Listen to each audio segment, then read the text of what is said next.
একজন কৃষক একদিন একটি কমলা চারা রোপণ করলো। কিছুদিনের মধ্যেই কমলাটি চারা হয়ে মাটি থেকে বেরিয়ে বড় হয়ে গেল। তারপরে অনেকগুলো কমলা ধরলো। তখন কৃষকটি কমলাগুলো ছিঁড়ে একটি জুস কোম্পানির কাছে বিক্রি করলো। জুস কোম্পানির মালিক ছিল প্রচন্ড লোভী আর খারাপ মানুষ। সে কমলাগুলোকে ব্লেন্ডিং করে গাভীর দুধ এবং একটি ভয়ানক কেমিক্যাল ব্যবহার করে জুস তৈরি করলো। তারপর সেগুলো দিয়ে এক্সপেরিমেন্ট করার জন্য দোকানে সাজিয়ে ক্রেতার জন্য অপেক্ষা করতে থাকলো। কিন্তু তার প্রথম ক্রেতা হয়ে গেল দুর্ভাগ্যবশত সেই কৃষক, যার কাছে সে কমলাগুলো কিনেছিল।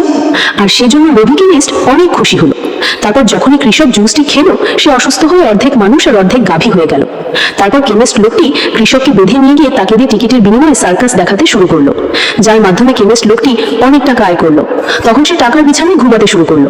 একদিন সে তার টাকার বিছানায় শুয়েছিল। হঠাৎ তার মুখের উপর একটি জুসের প্যাকেট এসে পড়লো, আর খানিকটা জুস তার মুখে প্রবেশ করলো। আর সাথে সাথে কৃষকের মতো সেও অসুস্থ হয়ে পড়লো, আর অর্ধেক মানুষ অর্ধেক গাভীতে পরিণত হলো। তখন কেমিস্টকে পুলিশ ধরে নিয়ে ওই কৃষকের বন্দি খাঁচায় বন্দি করে রাখলো। কৃষক কেমিস্টের একই অবস্থা দেখে এবং তার খাঁচায় পেয়ে ভীষণ খুশি হলো। তারপর কৃষক কেমিস্ট লোকটিকে লাঠি দিয়ে অনেক মেরে উচিত শিক্ষা দিল। মরাল অফ দ্য স্টোরি হলো, অন্যের জন্য খাল কাটলে সেই খালে নিজেকেই পড়তে হয়।